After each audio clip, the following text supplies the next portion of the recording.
An antagonist is a molecule that binds to a certain receptor and literally does nothing.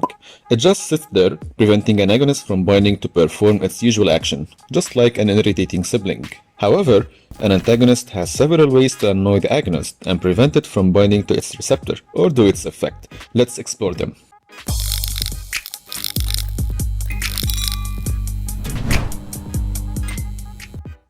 Reversible competitive antagonist.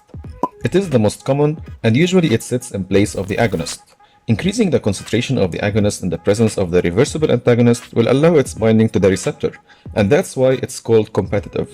There's a competition between the agonist and the antagonist on who will bind to the receptor, and if the agonist concentration was increased, it will be able to replace the antagonist. Example of a competitive antagonist is naloxone, which is used in emergencies to reverse the life-threatening effects of a known or suspected opiate narcotic overdose. Naloxone injection can be also used after surgery to reverse the effects of opiates during surgery. Irreversible competitive antagonist. In this case, increasing the concentration of the agonist in the presence of the irreversible antagonist will have no effect. This happens because the antagonist binds irreversibly to the receptor and there is no concentration from the agonist that can replace it. Note that this kind of antagonism is also called competitive since both molecules compete on the same receptor. However, the irreversible antagonists contain reactive groups that create covalent bonds with the receptor. Usually these are used as experimental tools to investigate about the receptor function, and few are used clinically. However, irreversible enzyme inhibitors that act similarly are clinically used and include drugs such as aspirin and monoamine oxidase inhibitors, also known as MAOIs. Allosteric non-competitive antagonist. Allosteric antagonist means that this molecule does not sit necessarily on the receptor itself, but it binds near it and causes some modifications that will prevent the agonist from binding to its receptor, because simply the agonist can't recognize the receptor. Scientifically, we say that the allosteric antagonist reduces the affinity of the agonist toward the receptors. Thus, increasing the concentration of the agonist will have no effect. Example of allosteric antagonist is ticagrelor, an antiplatelet drug.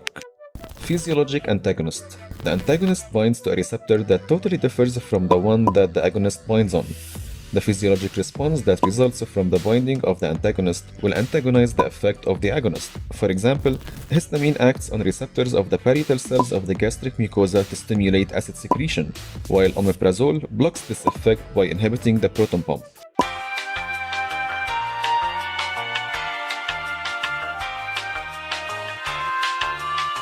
Chemical antagonist. This antagonist will work directly on the agonist itself, and not on the receptor.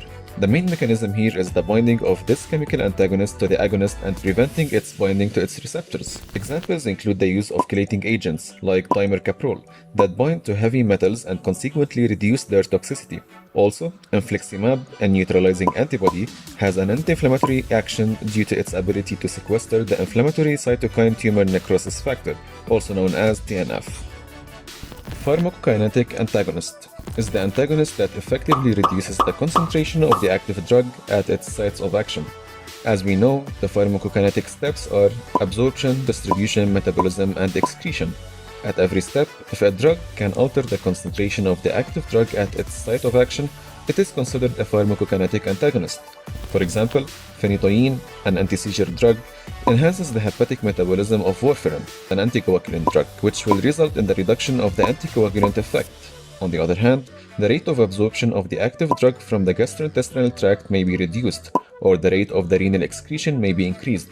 Interactions of this kind are common and can be important in clinical practice. Partial agonist. This type of molecules, although it is an agonist, it acts as an antagonist in the presence of the full agonist.